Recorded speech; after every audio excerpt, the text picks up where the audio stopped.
Jesus. Obrigado por essa adoração, pelos nossos irmãos do coral. Obrigado por toda a obra que o Senhor tem feito aqui, Jesus. Nós te agradecemos.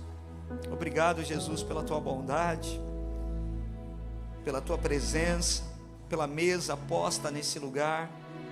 Nós te agradecemos, Jesus. Nós te louvamos, Senhor.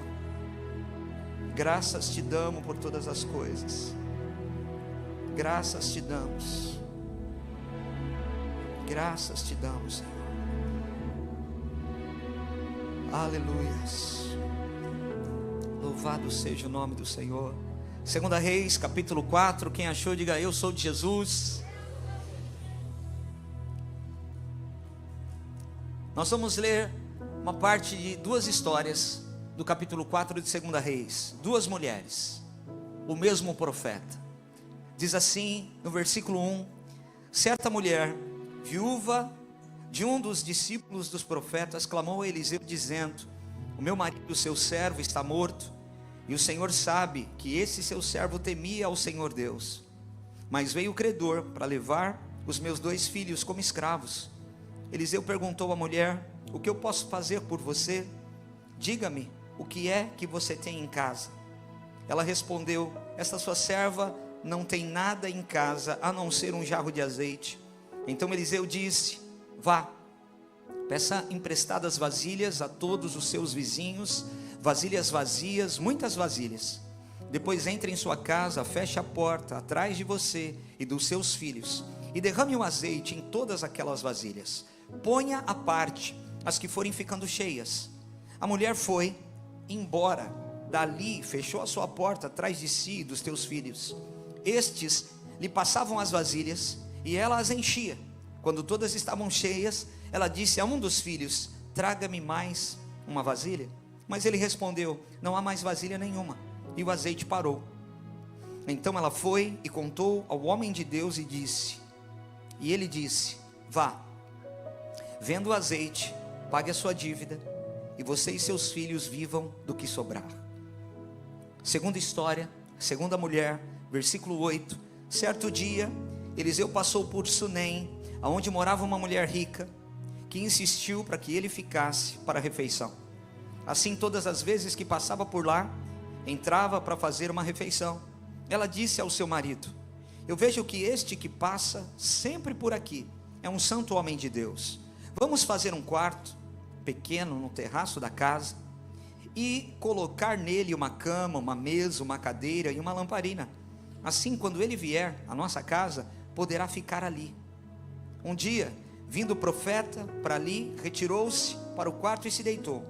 Então disse ao seu servo Geazi: vá chamar a sunamita. Ele a chamou e ela se pôs diante do profeta. Este tinha dito a Geazi que dissesse a ela: a senhora nos tem tratado com muito cuidado.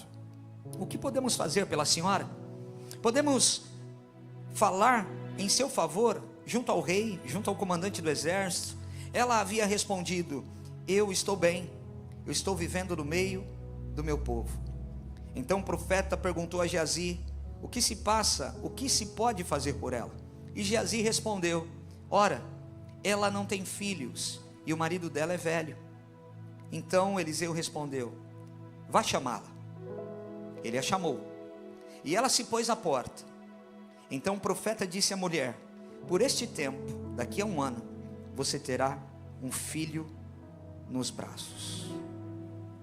Amém. Obrigado, Senhor, pela tua palavra. Fala com a tua igreja reunida nesse lugar. Nós te agradecemos e te louvamos pelo privilégio de estarmos aqui na mesa do Rei Jesus, diante da igreja do Senhor. Estamos congregados, Pai, reunidos em amor. O Senhor nos abraçou nesse domingo à noite aqui. O Senhor nos abraçou com seus laços de amor. O Senhor nos congregou, o Senhor nos juntou aqui, para que nós pudéssemos ouvir a tua instrução, a tua palavra, que é penetrante, que é mais cortante do que espada de 2 gumes, que realmente transforma a vida de alguém. Por isso, Espírito Santo, tenha liberdade nesse lugar, que haja um fluir do Senhor aqui, que o Senhor encontre corações abertos, mentes receptivas, terrenos férteis para a preciosa semente que será lançada. Nós te agradecemos, Pai, mais uma vez. Em nome de Jesus, quem crê e concorda, diga glória a Deus. Pode sentar. Aleluia. Louvado seja Deus. 2 mulheres, irmãos. E a Bíblia não cita o nome de nenhuma delas. Só diz que uma é viúva e a outra é uma sunamita. Sunamita não é o nome dela. Ela mora em Sunem. Então por isso ela é uma sunamita. A Bíblia não fala a respeito do nome dessas mulheres, mas fala a respeito de atitudes de obediência que elas tiveram diante daquilo que elas ouviram. Situações completamente distintas. Uma era uma viúva necessitada, a outra é uma abençoada provedora. Uma está passando um momento de escassez, a outra tem para entregar, tem para doar, tem para dar. E é interessante que essas duas condições são completamente diferentes, mas as duas seguem a instrução do Senhor. E uma coisa que a gente precisa aprender aqui nessa noite, irmãos, e uma pergunta que a gente deve fazer para nós mesmos: todas as vezes que nós estivermos passando por apuros, todas as vezes que a gente estiver passando por um momento difícil, por um momento de deserto, por um momento de escassez, sempre uma pergunta deve ser feita: o que eu tenho nas mãos? Essa pergunta precisa ser feita todas as vezes que nós, na nossa escassez, estamos precisando de ajuda, não sabemos o que fazer, qual decisão tomar, ou no meio de uma abundância, um sonho que precisa acontecer, que ainda não se realizou, uma palavra que precisa se cumprir, que ainda não se cumpriu. O que eu tenho nas mãos? Deus vai usar o que você tem nas mãos, porque muitas vezes nós somos enganados por nós mesmos, quando pensamos que a solução vem dali, vem de lá, quando Deus pode levantar alguém, e pode, para resolver o nosso problema, mas geralmente não é assim. Quando a gente olha para a Bíblia, Deus usou o que tinha na mão de Moisés. Quando a gente olha para a Bíblia, Deus usou o que tinha na mão do menino. Deus usa o pouco que nós temos, que na nossa mão não é suficiente, mas quando colocamos nas mãos do Senhor, se torna mais do que o suficiente. A viúva tinha azeite, a sunamita tinha uma casa. Diante da necessidade das duas, existe uma entrega. E eu quero declarar sobre a sua vida: não se engane e acredite no que eu estou dizendo. Você tem o que é fundamental. Não, você precisa entender o que Jesus está falando aqui. Você tem o que é fundamental. Você tem azeite. Se você entregou a sua vida ao Senhor Jesus, e você é templo do Espírito Santo, tem azeite aí. E se tem azeite aí, é só o que ele precisa para fazer alguma coisa diante do que é fundamental, para que você possa experimentar coisas maiores. Irmãos, nós estamos às vezes olhando para algumas coisas, e a gente se esquece do que nós temos. E o que nós temos é precioso.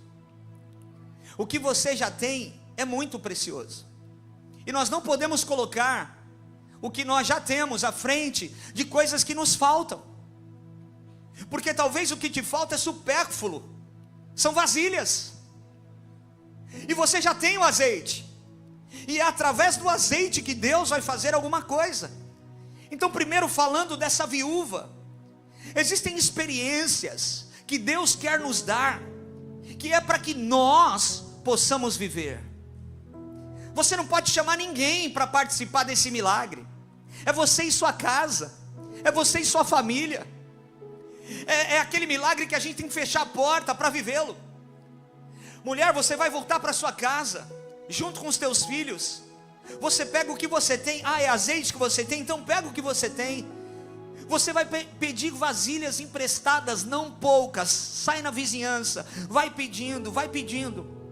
Junta o máximo de vasilhas que você puder, e você fecha a porta atrás de você. Tem milagres que você não pode chamar ninguém para participar, a não ser quem é da tua casa.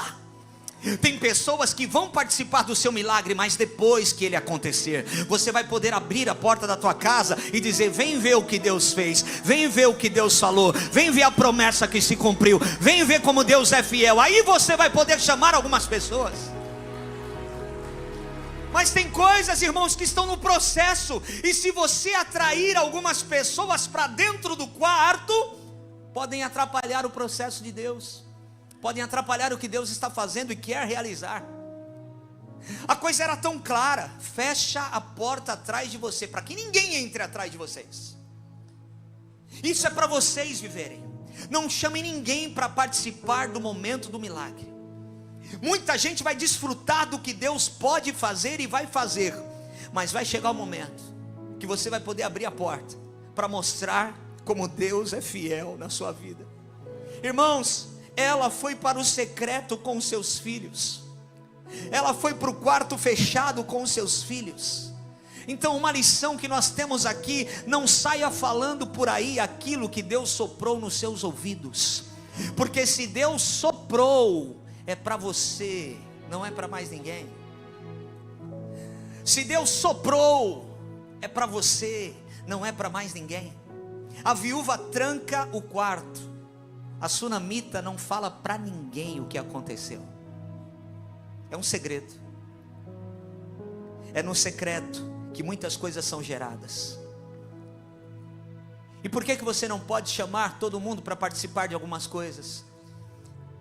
Quem não suporta as suas fraquezas não vai celebrar as suas vitórias. Acredite nisso. Quem não suporta as suas fraquezas não vai celebrar as suas vitórias. Olha para a sua vida. Existiram momentos que a gente viveu e passou, que foram momentos difíceis. Poucos sobraram, poucos restaram, poucos ficaram, poucos estenderam a mão. Esses vão celebrar quando você tiver uma vitória. Mas quem correu não consegue celebrar. Tem gente que te conhece talvez há 10, há 15, há 20 anos. Tem pessoas que andam conosco aqui, a maioria da equipe de governo, presbíteros e pastores, estamos juntos numa caminhada com Jesus há muito tempo, irmãos. Então nós sabemos as fraquezas uns dos outros. A gente já chorou junto, a gente já confessou pecado uns para os outros.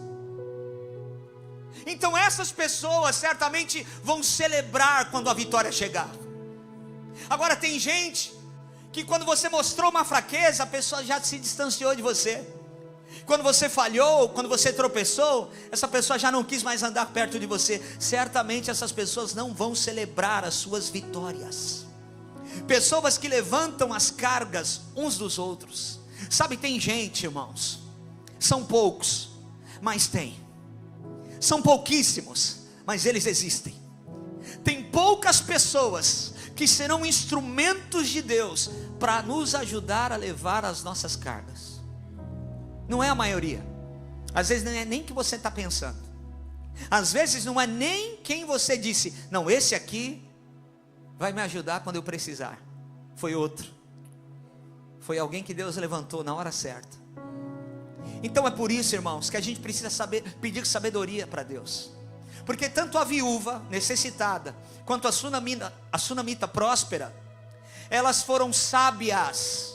E sabedoria não tem nada a ver com inteligência. Sabedoria é uma coisa, inteligência é outra. Sabedoria é Deus quem dá, diz as Escrituras. Inteligência você adquire com outras pessoas. Conhecimento você adquire com outras pessoas. É por isso que Tiago capítulo 1 versículo 5 vai dizer: se porém alguns de vós necessita de sabedoria, peça a Deus, que a todos dá liberalmente, e nada lhes impropera, e ser-lhe-á concedida. Sabedoria no original significa sofia, que quer dizer conhecimento variado sobre coisas humanas e divinas. Quem tem sabedoria conhece o Senhor e sabe das coisas do alto. Quem tem conhecimento sabe das coisas da terra, mas quem tem sabedoria vai discernir coisas da terra e coisas do alto. Bendito seja Deus. Você já conversou com alguém, irmãos, matuto, da roça, que não lê jornal todo dia, que não tem acesso à internet, mas você conversando com essa pessoa, de repente essa pessoa fala algo que você diz: meu Deus, que verdade, que sabedoria. Da onde veio isso? Veio de Deus, porque Deus dá liberalmente. E não tem a ver com conhecimento, tem a ver com uma transferência do alto. Eu conheço pessoas, irmãos, que nunca fizeram faculdade, que não tiveram oportunidade de estudar, mas são tão sábias. E eu conheço gente tão inteligente, que não tem um pingo de sabedoria. Sabedoria também quer dizer o ato de entender sonhos e dar conselhos sábios. Fala de inteligência evidenciada em descobrir o sentido de alguns mistérios e visões. É uma habilidade que a pessoa tem às vezes para administrar negócios. Tem seriedade adequada na relação com as pessoas. Quem tem sabedoria sabe entrar e sabe sair. Quem tem sabedoria sabe tratar as pessoas à altura. Irmãos, quem tem sabedoria, a pessoa pode chegar lá por baixo, mas quem tem sabedoria tem palavras sábias para levantar aquela pessoa. Ah, que Deus nos dê sabedoria. Será que tem alguém aqui nessa noite de ceia que quer sabedoria? Receba a sabedoria. Dá um hi-fi no teu irmão e fala assim: pega a sabedoria de Deus sendo transbordada sobre nós nessa noite. Será que tem alguém que acredita nessa palavra? Aleluia.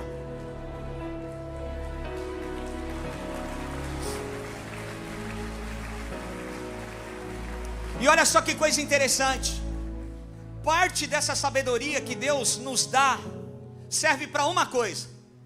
Porque muitas vezes nós, com a visão errada do mundo que nós viemos, nós achamos que a sabedoria serve para nós conquistarmos coisas. Também serve para nós discernirmos o que é certo e o que é errado. Também. Mas acima disso, a sabedoria serve para você reconhecer o que precisa ser ignorado. Às vezes a gente vem para a igreja, a gente está buscando a Deus, e a nossa oração é a seguinte: Senhor, eu preciso saber o que o Senhor quer. E a sabedoria está dizendo: você precisa saber o que o Senhor não quer. Senhor, eu quero isso. Você precisa realmente entender o que deve ser ignorado. Eu quero dizer para você, Rocha, Deus tem falado conosco nesse ano de reconciliação, que esse ano o diabo não vai roubar o nosso tempo. Eu quero que você declare sobre alguém do teu lado: esse ano o diabo não rouba o teu tempo, meu irmão. Esse ano o diabo está desautorizado de roubar o teu tempo, aleluia. Porque nós não vamos só querer saber o que precisamos fazer, nós vamos entender o que precisa ser ignorado. Ninguém vai roubar o meu tempo nesse ano de 2026, aleluia.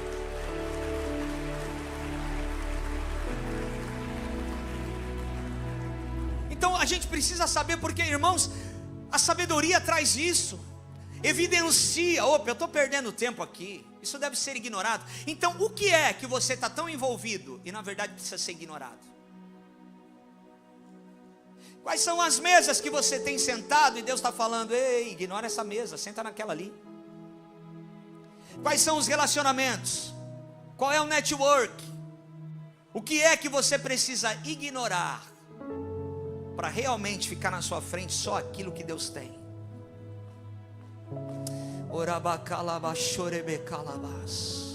Irmãos, eu vejo uma corda, e essa corda, num determinado momento, ela faz dois caminhos, ela tem uma bifurcação, e essa corda está ligando uma pessoa a duas pessoas, e fala de sociedade, de negócios que estão sendo concretizados.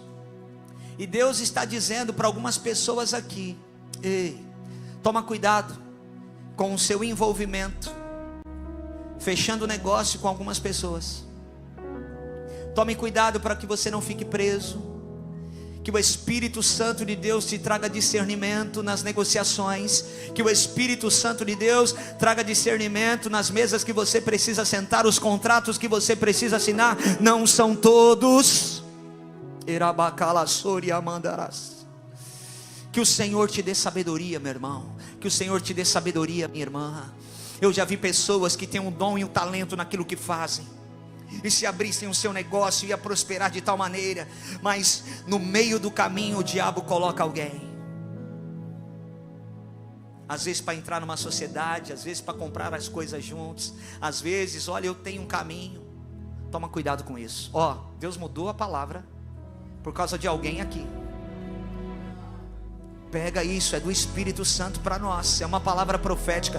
Toma cuidado para ninguém atrapalhar o que Deus quer fazer na sua vida. Fecha a porta atrás de você e viva o milagre, você e a sua casa. Ei! Ah, mas se eu me juntar com Ele, eu consigo fazer a coisa acontecer mais rápido. Não!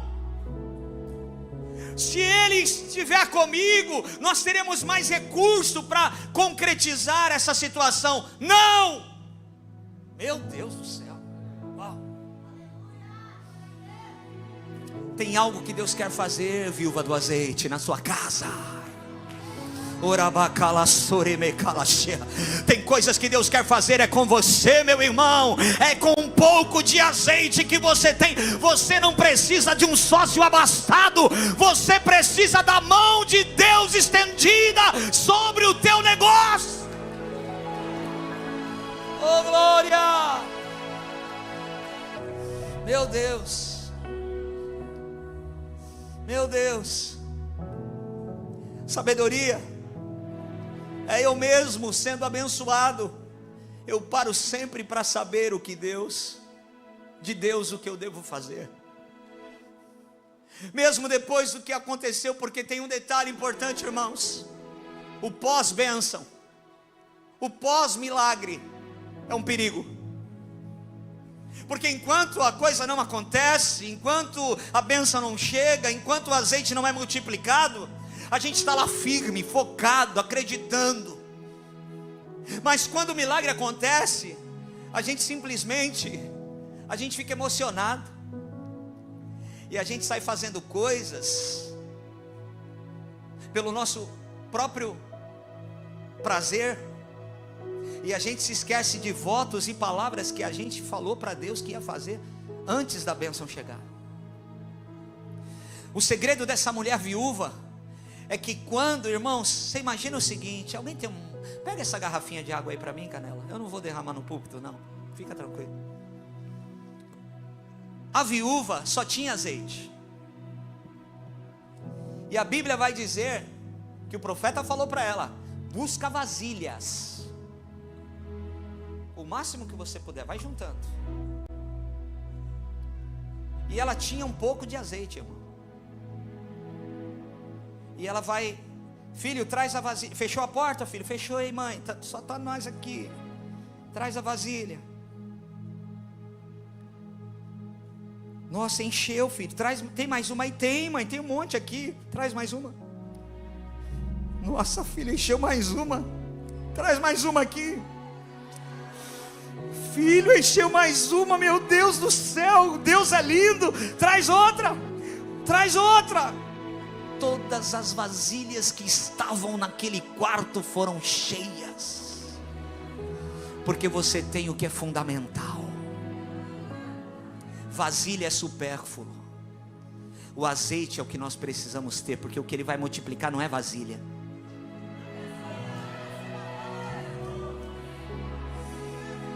Irmão, esse culto está muito profético, hein? Ô glória, mudou tudo. Olha o ato. A presbítera Alessandra falou aqui do movimento, né? Nós ouvimos uma palavra poderosa. Aliás, você que não vem de quinta-feira, tu tá frouxo, tu tá fraco, você não entendeu nada, tá perdendo tanta coisa boa e abençoada que Deus tem derramado aqui sobre nós nos cultos de quinta-feira. Liberdade, Espírito Santo. Nós ouvimos que aquele homem, aqueles servos lá de João capítulo 2, no casamento em Canaã da Galileia, o primeiro milagre de Jesus, quando Jesus diz assim: levem até o mestre-sala, alguém precisa levar a água. Esse movimento entre alguém levar a água e a água se tornar vinho, alguém precisa carregar a água. Isso é fé. Alguém precisa derramar o azeite para ver o milagre acontecendo. Alguém precisa ter atitude de fé, obediência. Do jeitinho que Deus mandou fazer, eu vou fazer. É do jeito que Deus mandou fazer, então eu estou fazendo e obedecendo a voz do Senhor. Agora, qual é o detalhe mais importante, irmãos? É que essa mulher, Eu estou comportado. Se fosse outra época, eu já jogava essa água tudo aqui no chão. Eu estou de pastor hoje, né, irmão? Tem que estar. Estou diferente, aleluia. O detalhe é que essa mulher, depois que acabou, filho, tem mais vasilha? Não, mãe, quer que eu vou buscar? Não, filho, é o que tem, é o que arrumou, deu. É isso aqui, meu Deus. Irmãos, azeite era ouro, azeite era caríssimo. Ela está com um estoque de azeite que ela pode viver a vida inteira com aquilo ali. Deus é fiel. E lembre-se, quem é da casa sabe, o marido dessa mulher, segundo Flávio Joséfo, que escreveu a história aos Hebreus, no livro do Domo Grosso, está dizendo lá que Obadias, o mordomo de Acabe, era o marido dessa mulher. Então ele gastou tudo o que tinha para guardar 100 profetas por 3 anos e meio com pão e água. E ele morre, e tem dívida para pagar. E os credores estão batendo na porta daquela mulher para levar os filhos dela. Você acha que Deus vai deixar isso sem resposta? Ela vai viver do azeite. Filhos do azeite são aqueles que só estão de pé porque alguém plantou antes de você. Eu sei que tem gente aqui, irmão, que é resultado da oração de alguém. Tem gente aqui que só não morreu porque a mãe foi para o joelho. Tem gente aqui que só não padeceu, que só não tropeçou e está longe da presença, porque o pai não desistiu, a avó era intercessora. Tem alguém aqui que é resultado da plantação de alguém lá atrás. Essa mulher, se é para aplaudir, celebre o Senhor. Essa mulher, ela vai fazer agora, talvez, uma das atitudes mais importantes dessa passagem. Sabe o que ela vai fazer? Filho, está tudo cheio. O azeite parou. Quando parou a vasilha, porque Deus não desperdiça nada. Isso já é muito para nós. Então peraí, filho, não vamos fazer nada, não vamos vender nada, não vamos colocar nem na comida. Vamos voltar lá no profeta para saber o que Deus quer que a gente faça com o resultado do milagre.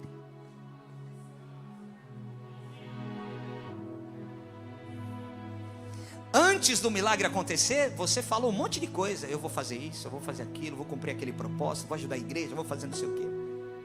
Depois que o milagre acontece, foi viajar. Nada contra viajar, irmão. Viaje muito, viaje bastante, viaje com a sua família.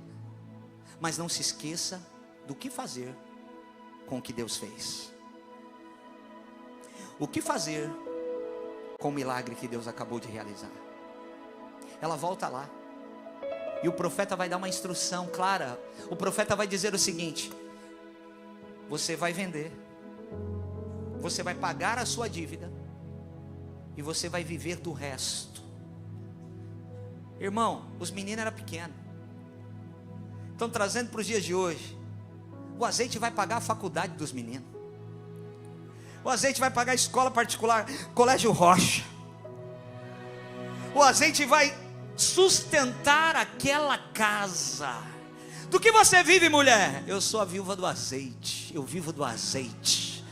Mas aonde você colheu? Como você esmagou? O Eterno de Israel multiplicou o azeite na minha casa. Eu não sei te explicar. Eu só sei que eu dependo de Deus. A minha vida é depender do milagre de Deus. Uau!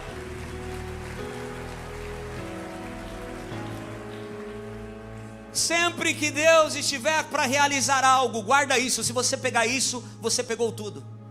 Sempre que Deus estiver para realizar algo nas nossas vidas, Ele vai requerer passos de obediência. Então se prepare. Você pode chacoalhar quem está do teu lado e falar assim: se prepara, porque você vai andar debaixo de obediência por esses dias, porque Deus está prestes para realizar uma coisa nova, e não tem nada novo se você não andar em obediência. Primeiro passos de obediência, para depois viver o milagre. Isso é coisa muito séria, irmão. A Bíblia nos ensina isso de Gênesis a Apocalipse. Quer viver um milagre, quer que Deus realize, ande em obediência. Nós falávamos domingo passado, Obediência no deserto. Nós falávamos sobre a nuvem, andar debaixo da nuvem. Obediência no deserto, obediência na escassez. Naquele tempo, andar em obediência era se afastar dos ídolos, era limpar o templo, era voltar-se para o Senhor, para estar preparado, era uma purificação pessoal. Hoje nós abrimos um período de jejum e consagração, vai dar mais ou menos 14 dias, porque até o início da nossa conferência Tiro Leste. Irmão, se a nossa conferência Tiro Leste é uma conferência profética, se nós teremos momentos de ativação profética nas salas proféticas e nos períodos que teremos aqui com toda a igreja, nós queremos estar sensíveis à voz do Espírito Santo. Então nós estamos convocando a igreja para esse jejum de mais ou menos 14 dias. Você vai tirar o que você quiser, separe-se. Lembre-se, jejum é abstenção de alimento. Não vai fazer jejum de Instagram, jejum de Facebook. Isso não existe, isso é um propósito que você pode fazer. Eu vou sair das redes sociais, mas isso não é jejum. Jejum é abstenção de alimento. O que você vai tirar eu não sei, mas faça alguma coisa. Entra debaixo da nuvem com a congregação. A nuvem não está sobre um homem, a nuvem está sobre toda uma congregação. E nós vamos entrar num período de separação. E eu nunca vi diferente. E tem testemunhas aqui oculares. Todas as vezes que essa igreja entra num jejum comum, começa a pipocar milagre no meio de todo mundo. Você precisa pegar o que eu estou falando. Se Deus está falando para nós nos prepararmos, é porque Ele quer realizar algo. Então nós vamos fazer a nossa parte, que é a menor. É nos separarmos, nos consagrarmos, para que Ele venha, que o céu esteja aberto, que o terreno esteja preparado, para que Ele possa fluir. Querido, Fabiana falou algo aqui de manhã, deixa eu te dizer uma coisa. Um dia eu olhei para essa igreja, e nós tínhamos mais de 25 pedagogas nessa igreja, e nasceu o colégio. O que precisávamos para ter um colégio? Nada, a gente tinha tudo. E agora sabe o que começou a acontecer? Esportista para todo lado. É corrida, é remo, é personal trainer, é gente voltando para a academia, é gente cuidando do corpo. Deus tem algo para fazer. Nós estamos numa nova temporada. Fala para o teu irmão, vai cuidar dessa carcaça aí, irmão. Você precisa estar bem, você precisa viver bastante, para você fazer e cumprir o propósito de Deus. Você não vai ter problema de coração, você não vai ter essas doenças que são causadas pela estagnação, por pessoas mórbidas. Não, em nome de Jesus nós vamos estar saudáveis, para Deus poder nos usar. Oh glória! Quem pega essa palavra, faz a sua parte, irmão. Então eu e a Fabiana, a gente contratou um casal da igreja, que é personal trainer, para dar exercício para nós. Irmão, uma luta.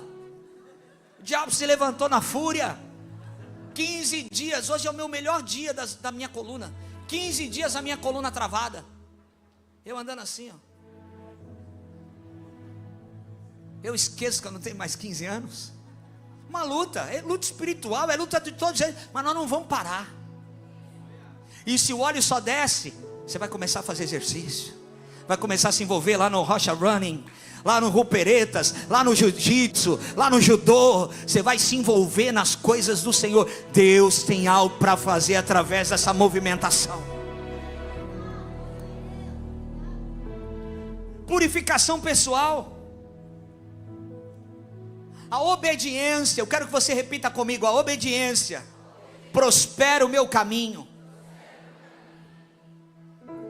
Deus deseja que nós sejamos obedientes. Tiago 1:25, preste atenção. Mas aquele que considera atentamente a lei perfeita, a lei da liberdade, e nela persevera, não sendo ouvinte negligente, mas operoso praticante, esse será bem-aventurado no que realizar. Uau!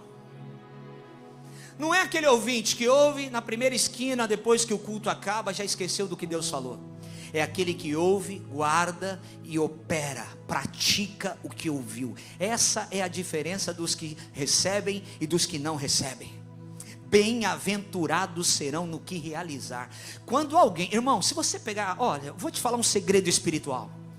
Pode ser quem for que esteja pregando. Pode ser o pregador que você não gosta, que o que grita muito, ou que é muito devagar falando, não importa. Mas se uma verdade é liberada e você pega aquela verdade e fala assim: Deus, eu quero viver isso, e eu vou me mover para isso. Outras coisas que você vai colocar a mão durante a semana, durante os próximos dias, serão concretizadas só porque você decidiu viver a palavra. Não, você pegou isso que eu falei? Isso é uma chave, irmão. É um segredo de Deus. Então quando eu entendo e falo, eu quero viver isso, isso é uma verdade para mim. Liberdade no original é aleutéria, que significa liberdade, que consiste em viver como devemos e não como queremos. A liberdade que Deus nos deu não foi para vivermos o que queremos, foi para vivermos o que devemos. Uau! A sunamita, diferente da viúva, é rica, é próspera, não precisa de nada, não está pedindo nada, não tem credor batendo na porta dela. A sunamita não era apenas rica em posses, essa mulher é rica em percepção espiritual, porque o texto vai dizer que ela percebeu aquele homem passando e disse: esse é um santo homem de Deus. Você entendeu, irmãos? Naquela época, no Antigo Testamento, algumas pessoas específicas tinham uma porção do Espírito, então se tornavam profetas de Deus. Outros recebiam uma força descomunal, como Sansão. Então não era todo mundo. O Espírito não tinha sido derramado sobre toda a carne, como aconteceu em Atos 2. Então agora todos que recebem Jesus como único e suficiente Salvador, eles são templos do Espírito Santo de Deus, e podem fazer coisas maiores, por conta da capacitação que vem do alto. Isso se chama unção. Só que naquela época não era todo mundo que carregava a presença de Deus. E essa mulher, vendo aquele homem que passava de vez em quando na porta dela, disse: eu sinto que esse homem, eu percebo que ele é um santo homem de Deus. Que Deus nos dê essa percepção espiritual. Ontem eu fui pregar em Poá, no aniversário de uma igreja, e eu dizia, irmãos, que sempre Deus vai colocar uma sarça queimando perto da gente. Resta saber se a gente vai percebê-la ou não. Talvez a gente está muito ocupado com os nossos afazeres, com o nosso trabalho, com o nosso serviço, e a gente perde, porque Moisés, em Êxodo 13, ele poderia ter olhado ali, um pouquinho mais para frente, ele podia ter olhado e visto aquela sarça, e está acostumado com aquela visão, sarsas pegavam fogo, e ter passado batido: eu vou cuidar das ovelhas, estou fazendo o meu trabalho. Mas a percepção espiritual chamou a atenção dele, e ele: opa, está diferente, ela queima, queima, queima e não cai. Está diferente, ela queima, queima, queima e fica de pé. Está diferente, ela queima, queima, queima e não tem cinza. Eu vou lá ver essa maravilha. Percepção espiritual faz você se aproximar da sarça que queima. Percepção espiritual faz você não perder o movimento do Espírito Santo no teu dia ordinário. Percepção espiritual faz você detectar o extraordinário no seu dia ordinário. Eu quero dizer para você, pega essa palavra: por esses dias vai aparecer uma sarça queimando perto de você. É Deus chamando a tua atenção para te dar uma instrução e para falar para você o que você deve fazer. A percepção espiritual dessa mulher foi incrível. E mais do que isso, ela tem hospitalidade como serviço. Os links que mais prosperam são os links dos lugares onde existe a marca da hospitalidade. Essa mulher é hospitaleira. A gente tem falado aqui, irmãos, escute isso. Tem pessoas que estão aqui na igreja e se envolvem rapidamente. e querem participar do que Deus está fazendo. E hoje de manhã a gente teve a apresentação de novos membros, e eu disse, eu quero repetir isso.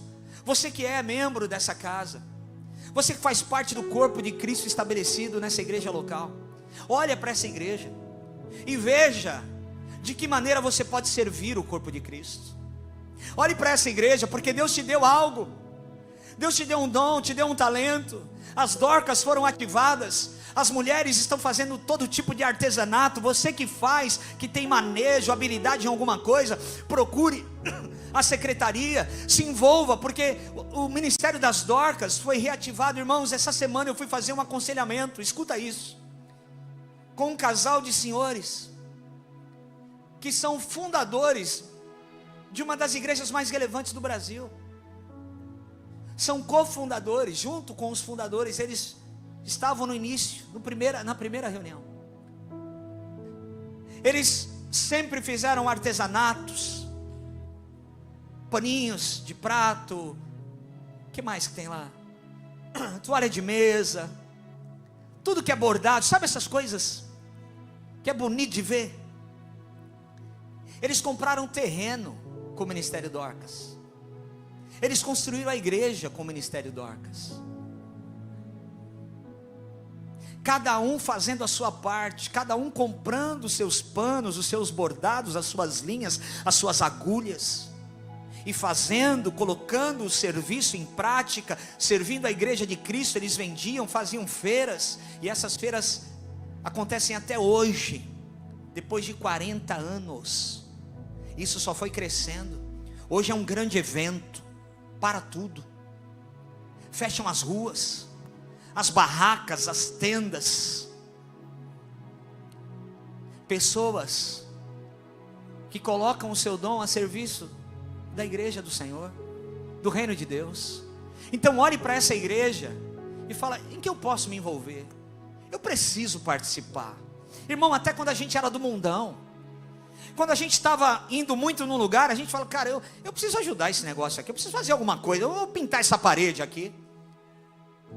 Quando eu jogava bola num clube, no mesmo clube ali, e a gente às vezes, não, vamos trocar esse taco, os caras estão demorando, vamos comprar, vamos fazer uma vaquinha aqui. Quando a gente era do mundão, a gente queria participar.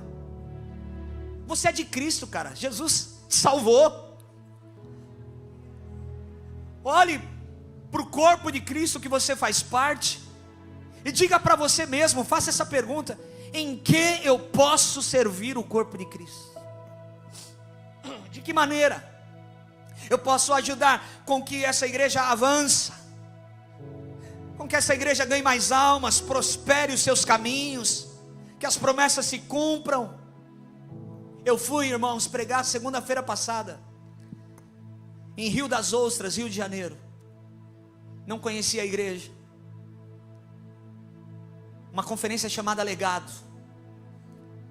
Povo muito querido, muito receptivo, igreja linda.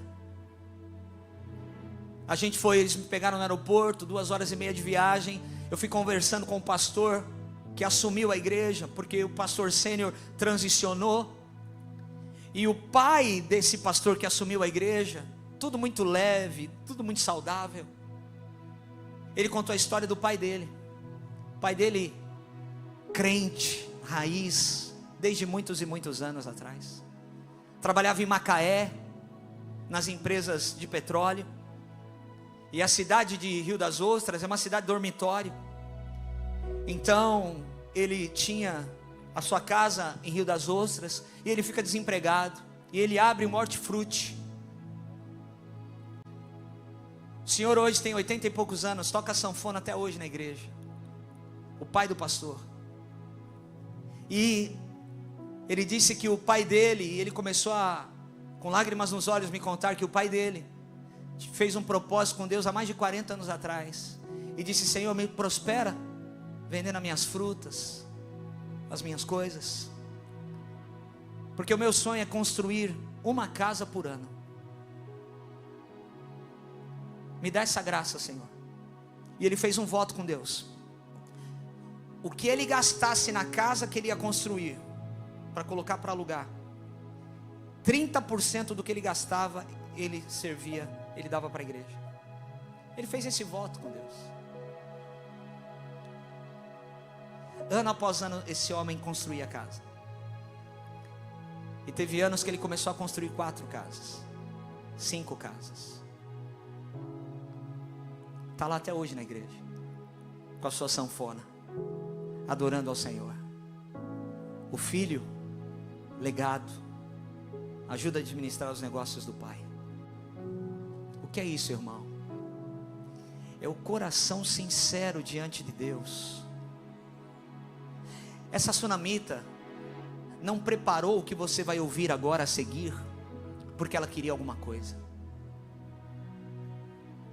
Ela fez sem querer nada em troca. E Deus viu. E deu o sonho que ela precisava e nem sabia. O que você precisa fazer, o que você deve fazer como igreja de Cristo.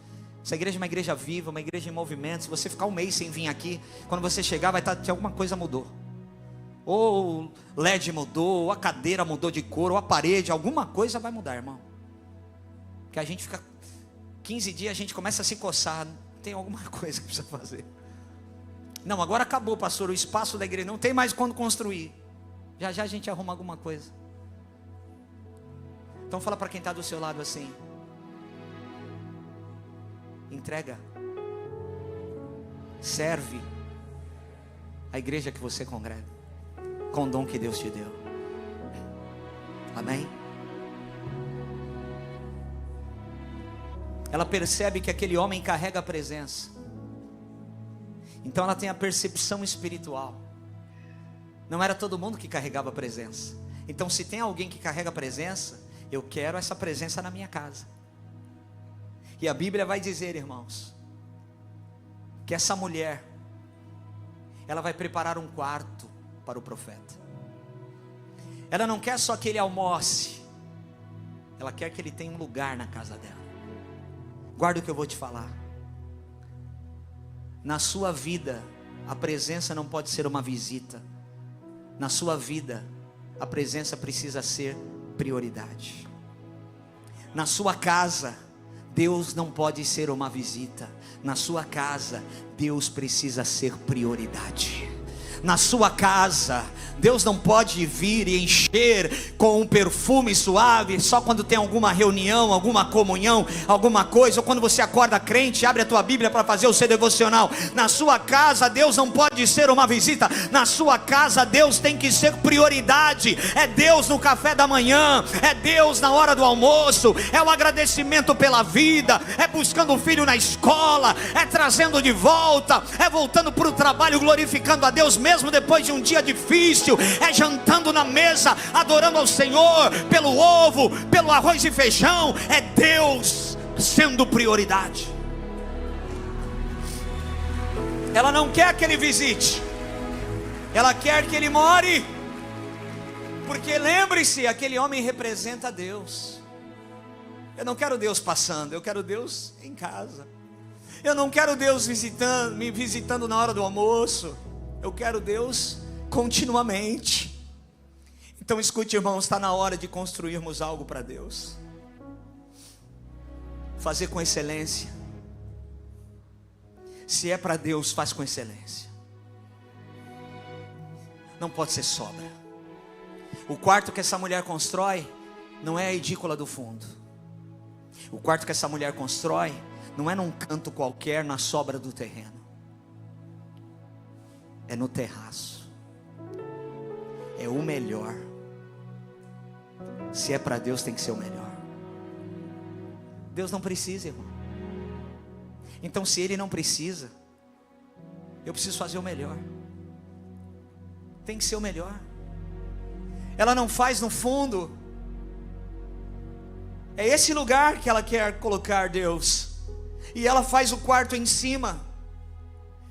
Esse é o tipo de pessoas, irmãos, a viúva, que deixa um ambiente preparado para o milagre acontecer, porque está debaixo de obediência. A sunamita, que prepara o melhor e entrega a sua casa. São pessoas que preparam um ambiente para a manifestação do Senhor acontecer.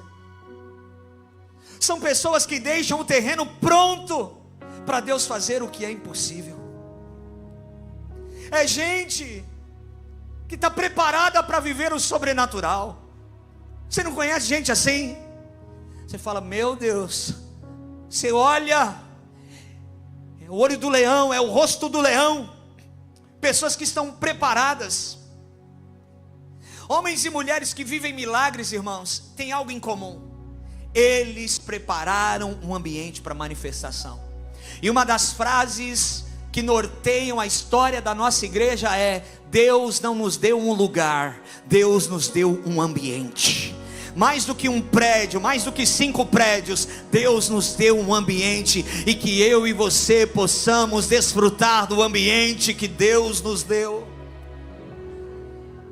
Ela faz 4 itens, e a Bíblia faz questão de citar.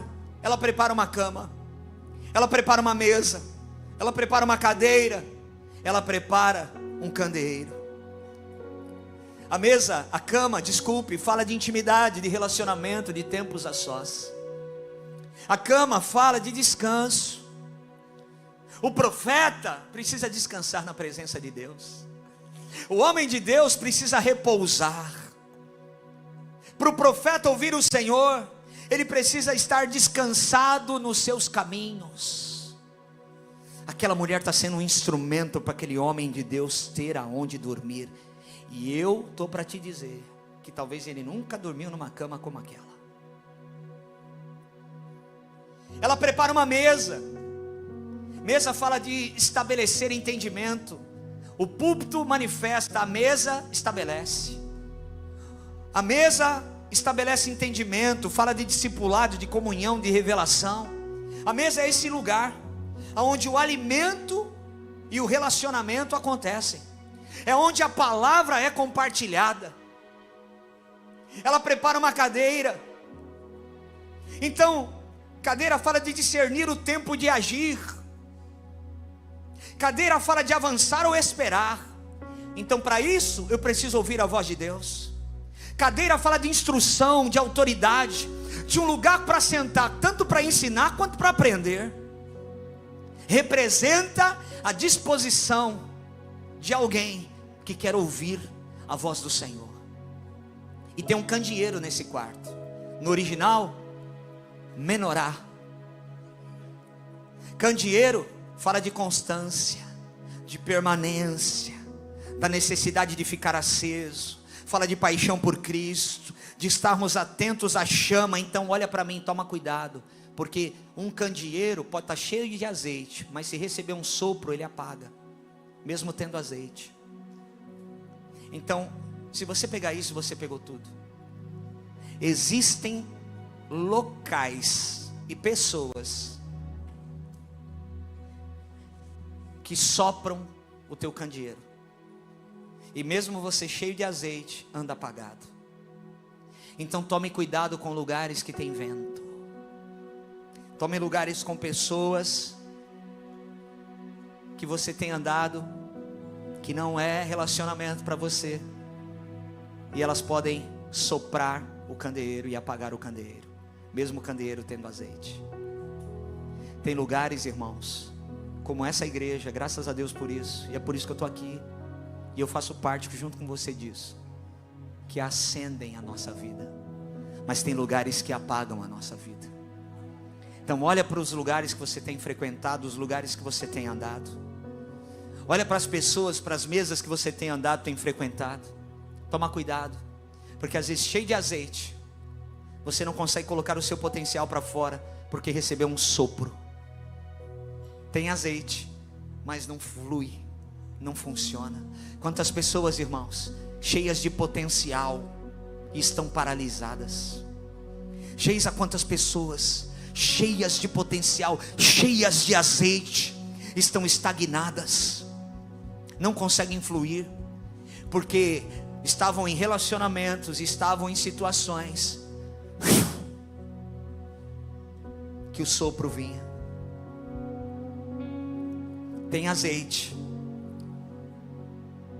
Então, por outro lado, olha para mim, eu estou terminando.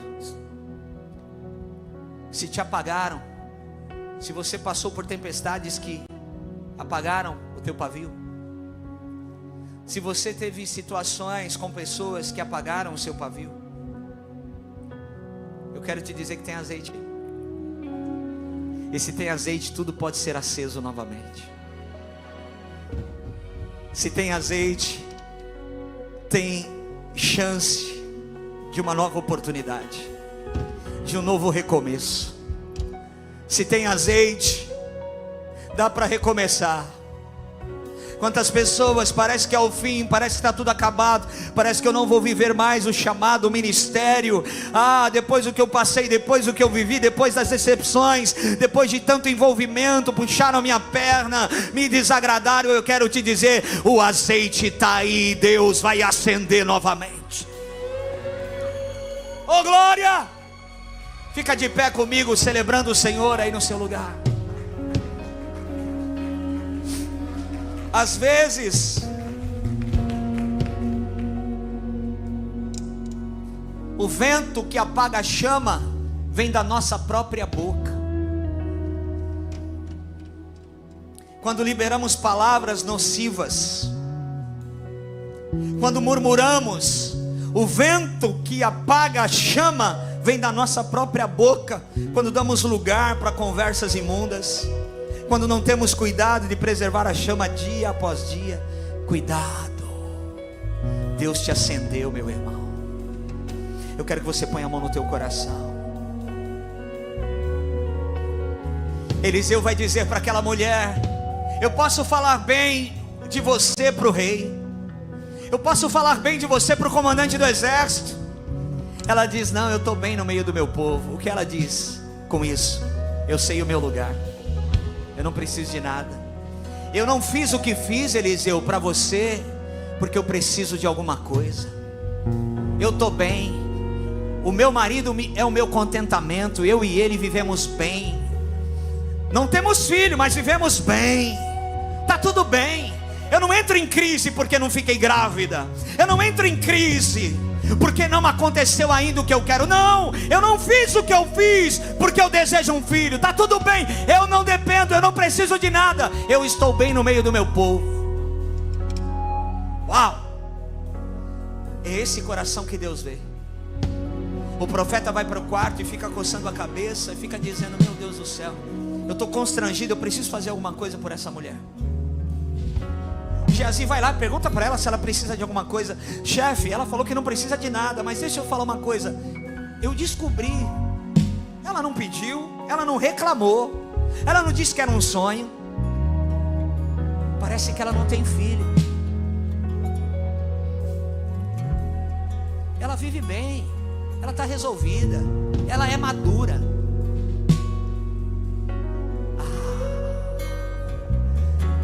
Escute isso.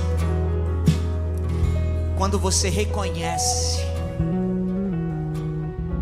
mais do que você necessita, quando você reconhece quem Deus é, você vai viver milagres que nem você sabe que precisa deles. Não, vou repetir, você precisa pegar isso.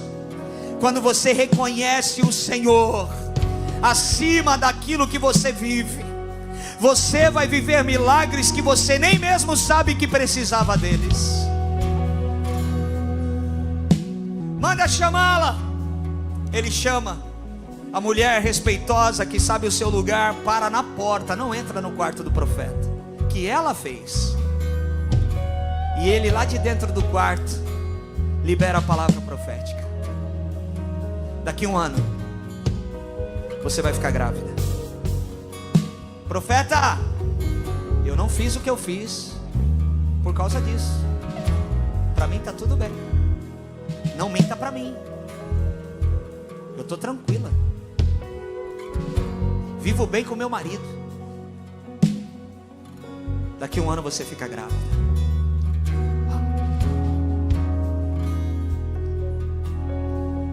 Você entende o coração que recebe de Deus, irmão? Entende o coração? Não pode ser um coração de um pedinte. A gente ouviu aqui alguns domingos atrás: você não é pedinte, você é filho. Viva contente com o que você tem na mão. Se é o azeite, glória a Deus. Se é a casa, glória a Deus. Viva contente com o que você tem na mão, porque é o que você tem na mão que Deus vai usar para você viver coisas maiores. Pega na mão de quem está do teu lado. Eu quero que você ore. Não vou chamar ninguém aqui à frente. Eu quero que você ore. Nós vamos adorar ao Senhor. Eu quero que você ore por alguém agora, para que essa pessoa tenha um entendimento. Espírito Santo,